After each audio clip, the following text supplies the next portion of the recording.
थी, सर्किल के बारे में सीखा था, ठीक है। अभी उसी को हम आगे कंटिन्यू कर रहे हैं। उसको कंटिन्यू करने से पहले पिछले लेक्चर में मैं एक जगह पे बोल गया कि सर्किल का सेंटर जो होता है वो रियल होता है, वो गलती होगी मेरे से, बाद में मैंने करेक्ट भी कर रखा है। सेंटर तो कॉम्प्लेक्स नंबर हो सकता है, रेडियस जो होता है ना, रेडियस आर की वैल्यू रियल होती है हमेशा, आर की वैल्यू हमेशा क्या होती है, रियल होती है। सेंटर तो कॉम्प्लेक्स नंबर भी हो सकता है ना, 1+i भी तो सेंटर हो सकता है। तो ध्यान दीजिएगा, उसको ज़रा करेक्ट कर लीजिएगा आप। एक जगह निकला मेरे मुंह से, बाद में देखा मैंने वो। तो देखो कुछ क्वेश्चन करते हैं पहले इसके। क्वेश्चन है find the centre and radius of the circle.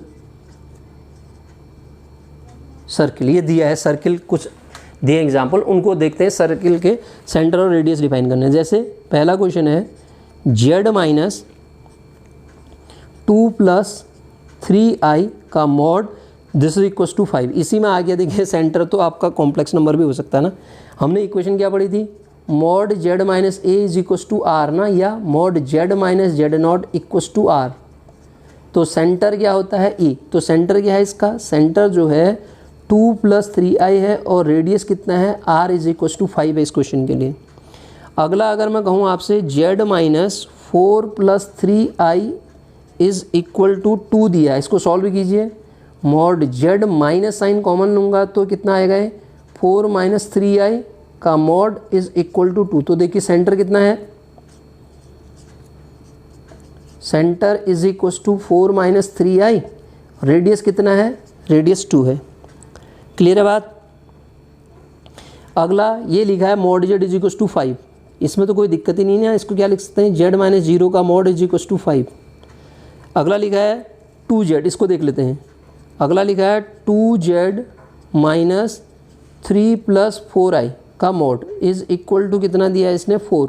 तो देखो इसको देखो ज़रा, 2 जो है आपको 2 z होना चाहिए ना, 2 कॉमन ले लिया आपने, तो क्या बचा, z माइनस साइन भी कॉमन ले लेता हूँ तो अंदर क्या बचता है, 3/2 + 2i बचेगा ना, -2i बचेगा, ये माइनस का 2i बचेगा ये। इसका मॉड इज इक्वल टू कितना है, 4। अब ये 2 को भी यहाँ से अगर मैं हटाता हूँ तो मुझे क्या मिल रहा है, देखिए z माइनस टाइम 3/2 - 2i का मॉड इज इक्वल टू 2। अब ये स्टैंडर्ड फॉर्म बन गई क्या, z - a equal to r। तो सेंटर कितना है, a -3/2 - 2i। और इसका सेंटर, तो सेंटर अगर मुझे लिखना पड़े, सेंटर को अगर मुझे लिखना पड़े तो सेंटर को कैसे नोट करूँगा मैं, 3 कोऑर्डिनेट लिखने पड़े तो 3/2 कॉमा कितना लिखूँगा, -2, ठीक है ना। रेडियस कितना है, 2। यहाँ पे भी अगर सेंटर मुझे लिखना पड़े तो 4 कॉमा -3 लिख दूँगा। यहाँ पे भी लिखना पड़े तो यहाँ पे क्या लिख दूँगा, 2, 3। ऊपर वाले में क्या लिख दूँगा, 2, 3। और एक और था, एक और किया ना हमने, अच्छा इतने ही किए। तो ये सर्किल के सेंटर इस तरीके से निकल आएंगे, ठीक है। अब जरा सा एक क्वेश्चन करते हैं हम, देखिएगा।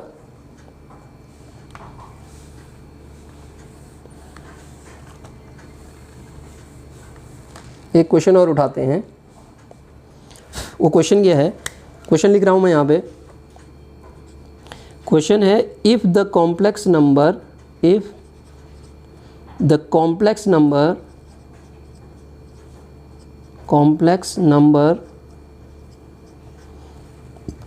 z1, z2, z3 represent complex number z1, z2, z3 represent the vertices of an equilateral triangle, equilateral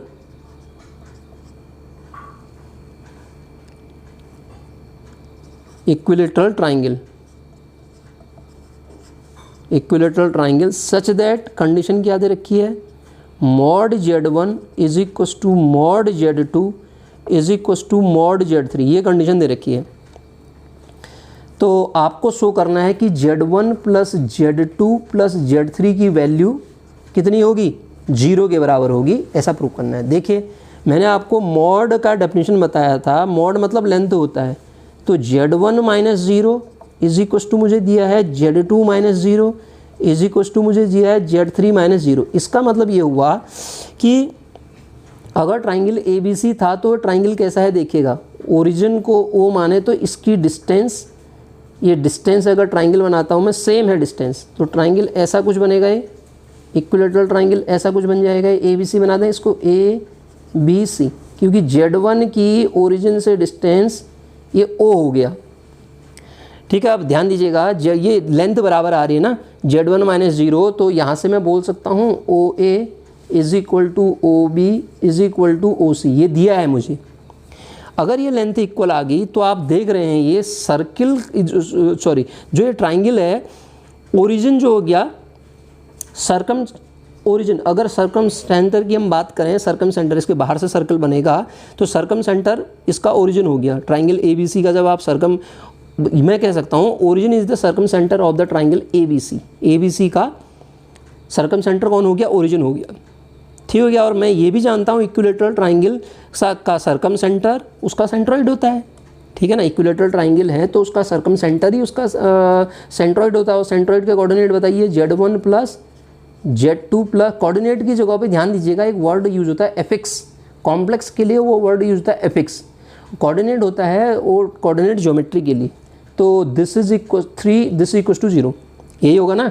तो जब आप इसको सॉल्व करेंगे आपको क्या मिलेगा, देखिए Z1 plus Z2 plus Z3 बराबर 0। क्वेश्चन क्या कह रहा था, complex number Z1 Z2 Z3 represent करते हैं वर्टिसेस या फिक्स ऑफ वर्टिसेस किसके हैं, ये इक्विलेटरल ट्राइंगल के, सच दैट इनकी लेंथ बराबर है। तो आप ये प्रूव करो कह रहा है। तो सिंपल सा क्वेश्चन था, इस तरीके से हम इसको डील करेंगे। ठीक है, अच्छा सर जरा सा आगे अगर हम बढ़ें तो देखिए एक क्वेश्चन और लेता हूं मैं। अगर मैं आपसे कहूं ये रीजन दे रखा है 3 less than mod of Z minus 2 minus 3i का mod, this is less than 4। अब आप बताइए ये किसको रिप्रेजेंट करता है। तो अगर मैं इसकी बात करूं तो ये किसको रिप्रेजेंट करेगा, ये 3 तो एज इट इज़ रहेगा, mod of Z minus sign common ले लें 2 प्लस 3i हो जाएगा ना। अब ये 2 प्लस 3i यही होगा, 2 प्लस 3i का mod, this is less than 4। अब आप देखिए दो सर्किल रिप्रेजेंट हो रहे हैं यहाँ पे। एक तो अगर मैं लिखूँ Z minus 2 plus 3i is equal to 3, एक लिखता हूँ Z माइनस, ये प्लस ब्रैकेट में आएगा ना, Z minus 2 plus 3i is equal to 4। ये दो सर्किल बनाता हूँ मैं पहले। सेंटर क्या क्या आ गया इसका, 2,3 पे सेंटर है ना, 2,3 पे सेंटर जब ड्रॉ करेंगे, एक सर्किल ड्रॉ करेंगे, उसका रेडियस कितना है 3 है पहला, और दूसरा एक सेंटर एक ही है इनका, तो ये रेडियस कितना है 3 है, ये रेडियस कितना है 4। तो मुझे क्या बताना है, 3 से बड़ा 4 से छोटा, इस पार्ट को बताना है। ये इसको रिप्रेजेंट करेगा जिसको पढ़ा जाता है एनुलस। ये वाला जो पार्ट होता है ना कॉम्प्लेक्स एनालिसिस में, इसको हम एनुलस कहते हैं।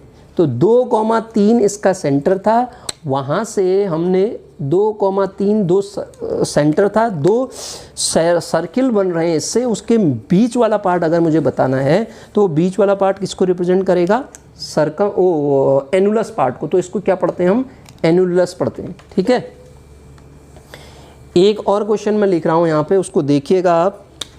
हमें लोकेट करना है कॉम्प्लेक्स एनालिसिस में, इसको locate i minus 1 minus 2z का मॉड ग्रेटर देन 9 के पोर्शन को लोकेट करना है। मैंने आपको बताया था z माइनस a बराबर r 1 होता है, z माइनस a का मॉड ग्रेटर देन r 1 होता है, z माइनस a का मॉड लेस देन r होता है, इक्वल भी कर सकते हैं। तो ये सर्किल आप इसको पहले सॉल्व कीजिए, सर्किल बनाइए, सर्किल की इक्वेशन बनाइए।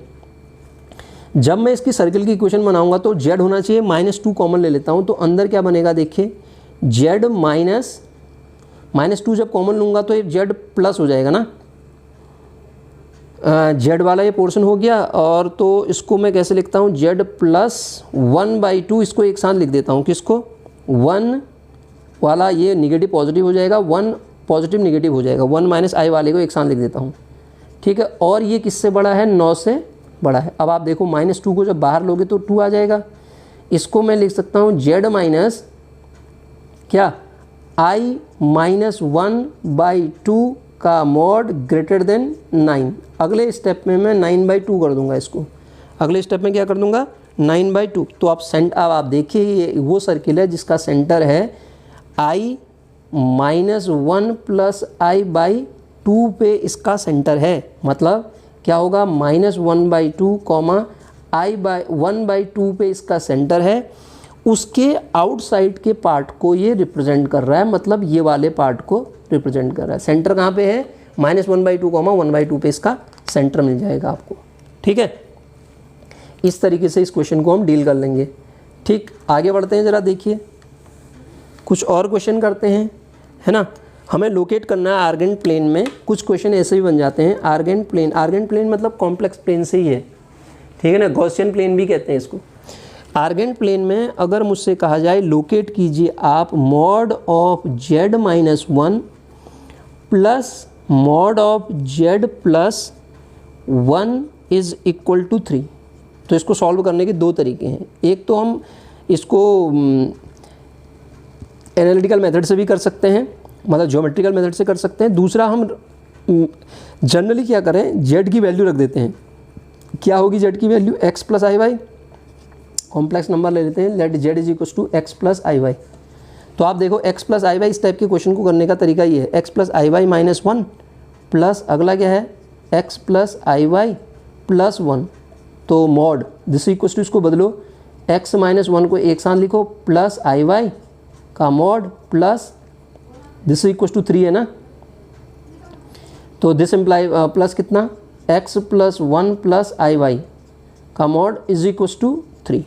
अब आप क्या करो, मॉड खोल दो डेफिनेशन से, कितना आएगा x माइनस 1 का square plus Y square definition से, प्लस स्क्वायर रूट ऑफ कितना x प्लस 1 का square plus Y square is equal to कितना हो जाएगा 3। स्क्वायर करो बोथ साइड, कितना होगा x माइनस 1 का square plus Y square plus कितना, एक काम करते हैं पहले इसको एक साइड से स्क्वायर खोलने में दिक्कत करेगा ना, इसको इस साइड ले जा लेते हैं फिर स्क्वायर खोल लेते हैं। तो ये हो जाएगा x माइनस 1 का स्क्वायर प्लस वाई स्क्वायर, और राइट हैंड साइड में 3 माइनस होगा ना, तो उसका फॉर्मूला जब खोलूँगा 9 प्लस कितना x प्लस 1 का whole square plus Y square minus 3 2 जा 6 होगा। 6 अंडर रूट के साथ कितना आएगा x प्लस 1 का स्क्वायर प्लस वाई स्क्वायर, ठीक है सर। अब आप देखिए इसको जब आप ब्रेक करेंगे तो कुछ वाई स्क्वायर कटेगा, x वाले टर्म कटेंगे, यहाँ से बचेगा आपका 2 और यहाँ से आपके पास आएगा 2x, वहाँ से 2x यहाँ से 4x हो जाएगा ना, ये माइनस का 4x होगा कि एक माइनस यहाँ से भी माइनस ही आएगा ना, -2a भी करेंगे, -4x -9 को यहाँ ले आओ, -9 राइट हैंड साइड में कितना बचेगा -6 स्क्वायर रूट ऑफ कितना x प्लस 1 का whole square plus Y square, ठीक है। बस बन गया काम। अगेन स्क्वायरिंग जब हम करेंगे तो ये हो जाएगा 4x प्लस 9 का whole square is equal to कितना 36 ब्रैकेट के अंदर x प्लस 1 का whole square plus Y square, ठीक है, ये मिल जाएगा। अब आप इसको सॉल्व जब करते हैं तो आपको ये वैल्यू मिलती है लास्ट में इस टाइप की 20x square plus 36 y square is equal to 45। अब आप देख रहे हैं इसको, क्या अगर मैं इसको बोलूँ तो क्या किसकी इक्वेशन है, x square upon A square plus Y square upon B square is equal to A है। तो साफ पता चल रहा है इलिप्स की इक्वेशन है, किसकी इक्वेशन है, इलिप्स को रिप्रेजेंट कर रही है, ठीक है। आप कैसे, ए नहीं 1 होगा ना वहाँ पे, मतलब ये क्या होगा ऐसे बनेगी ना, एक्स स्क्वायर अपॉन कितना 45 upon 20 plus Y square upon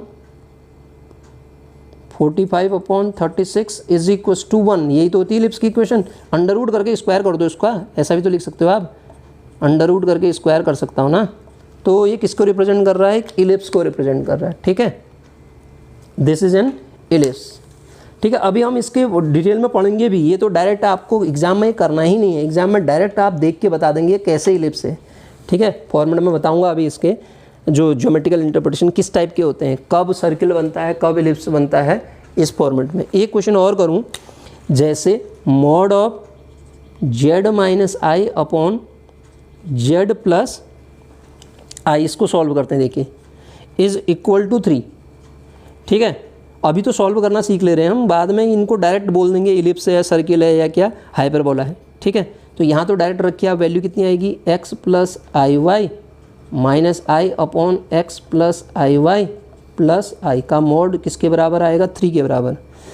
तो इसको अलग अलग लिखिए, x plus i y minus 1, sorry minus i है, is equal to 3 time x plus i y plus i, common ले लीजिए और स्क्वायर रूट फॉर्मूला लगा दीजिए, क्या आएगा, x square plus y minus 1 का whole square is equal to 3 time square root of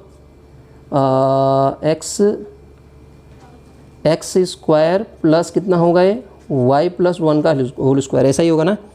तो इसको ब्रेक कीजिए, तो मतलब square both side, x square plus कितना, वाई माइनस 1 का square is equal to 9 time bracket के अंदर कितना आएगा, x square plus y plus 1 का होल स्क्वायर। जैसे ही आप इसको ब्रेक करते हैं, सॉल्व करते हैं, तो ये एक इक्वेशन बन जाएगी, इसकी सर्कल की इक्वेशन बन जाएगी, ठीक है।